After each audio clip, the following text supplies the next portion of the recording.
So welcome to Caregiving While Black, Coach Knight. I'm so glad you're here. Before we get started talking about how important self-care and Mhm, exercise is for caregivers, mhm. why don't you introduce yourself to our Black caregivers? Antonio Knight, owner, CEO of Freestyle Fitness 29, from Monroe, Louisiana, by way of Tuskegee, Alabama.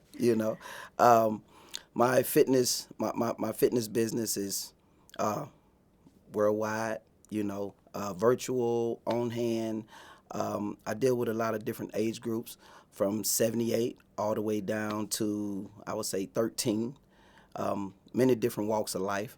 I'm the type of fitness trainer that meets you where you are. There's no place too big or too small. There's no such thing as we don't have equipment. There's no such thing of, the finances, this and that. It's all about, where you want to go, how you want to do it, and how you plan on getting there. Thank you. So I know them caregivers hear that because what I heard out of that was no No excuses. excuses. No No excuses. Right, right, right. I leave excuses. no excuses. No Right, excuses. right. And so we brought you in because part of Caregiving While Black, we want to really truly emphasize the importance of self-care. And many Mhm, of our caregivers were talking about not being able to exercise. And um, some people exercise to lose weight. mhm. But I think exercise can be beneficial for other reasons as well. Can you? Exercise, for me, it's not. Don't look at a weight. Don't look at a weight factor. And the times we get to looking at a weight factor when we exercising and getting what we say healthy, getting fit, we come up short, because you can think you work out 2 weeks, 3 weeks, you're going hard, you've been eating good, and you get on the scale and that scale say +1. Well, they don't have a chance to go to their doctor in those 3 weeks to get a blood test and say, man, your A1C is down or your cholesterol is down.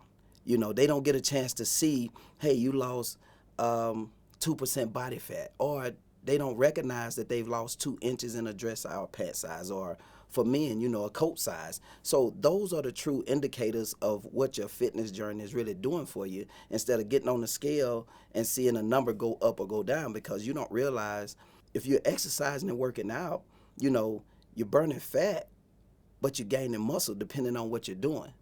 And muscle weighs more than fat. You see what I'm saying? And it's two different things that I like to talk about when you talking about exercising and working out.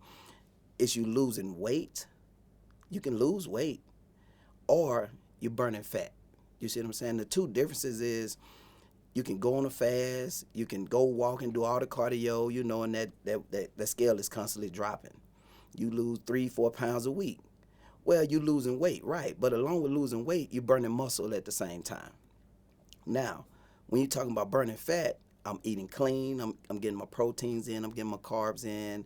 I'm getting my good fats in, and I'm lifting weights. So maybe instead of 4 pounds a week, I lose 1 pound a week, and I'm still maintaining my muscle. I'm looking better. I feel better. So I'm giving myself a chance on having success at weight loss journey, getting fit, you know, making myself more healthy all the way around. Great. Oh, thank you for breaking that down. Yeah, And so, what would be your suggestion? We want to be fit, yeah, right? yeah. But speak to me. Speak to me But that a caregiver. caregiver in itself is tough. It's very tough. So you as a caregiver now, you have a whole added, you know, plus to what you're doing on a daily basis. You still have your husband, you have your kids, you have activities you have to go to, and you still have to care for your patient or your dad or your family member, whomever it is. You have to have a solid mindset. The mindset to say, I want to help my person get to where they want to be. But you have to get them to understand that you have the best thought in mind for them, instead of putting them on the back burner. You have to build them up while doing your daily, chores and going through your daily cooking and all this type of Mm-hmm. stuff. Because the minute that they feel like you don't care about them, it's over. It's over. But, she had the mindset where she would come and train and work out to build herself up to be able to go home and uplift her dad. And so it's all about the mindset, and Yeah. by her being taking that time out for herself to Yes. do that, Yes. it really allowed her to better support and That's it. care for her father. That's it. Um, So again, this is important, and sometimes it's not just it's what's how it's good for you. Also, will trickle on to Exactly. the next person you're caring for, or that's in your circle. Exactly. It's like coaching the coach. Who's going to coach the coach when the coach needs some coaching? Oh, Right? So what I say is you have to have that person that you can go to and get forward. They can build you up. So now as your caregiver, you can go and have energy to coach your person, you know. The importance of exercising when you able to come in and clear your mind. You don't have to think. That's why it's so good to have a trainer or a person that you can depend on to when you get in the gym, you don't have to think, they tell you exactly what to do. got it. You don't have to think. You just react. Just react. Yeah, yeah, yeah. Wow. And so that's what we're going to do for Caregiving While Black. And Exactly. so throughout this course, for these 6 weeks, each week, you're going to tell our caregivers what to do, and they don't have to think. No, don't think, that I thought this, I thought that. I tell them all the time. You don't have to think. That's what I do.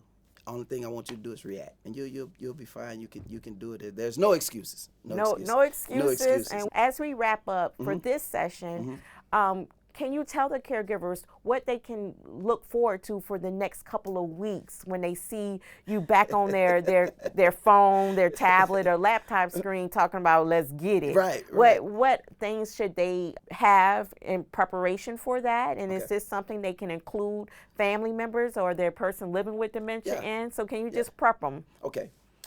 So for the next couple of weeks, few weeks, use what you have. Don't go out, buying different things and doing all this and getting on social media, getting on YouTube. I need to try this. I need to do that. You don't have to do that. Use what you have. Believe in you. Believe that you can, get your person where they need to be. It all starts with you. Once you get yourself to believing in you, then it's going to roll over onto the person that you're caring for. All right? Simple exercises. Sit down, stand up, raise your hand up, hold it there for a while, bring it down. Even something as simple as clapping your hands together like this, you'll be amazed on the range of motion, the strength they will get to your stabilizing muscles, to where now instead of they having a gimp or just in their mind it hurts to do it, they doing it on a natural basis because you're working with them every day, and you'll find yourself you working yourself out as well as working them out too. But the thing of it, so many times we say, I don't have the time. And then from time we say, I don't have the money. You know what I mean? But if you look at us, we have the time and money to do the things that we want to do. Don't just do it just to say, hey, I have to do it. Do it with passion. And the person that you're caring for, they'll feel that passion. They're going to feel the love, and they're going to want to give you everything they have to make you feel proud of them, for one. And not only that, to push themselves to where they can be better, to where you don't have to care for them all the time. Sounds good. Well, I am looking forward to the exercises, and I know our caregivers are too. So thank you so much, Coach Knight. No doubt, no doubt. My pleasure. Thanks for having me. I look forward to, being with you guys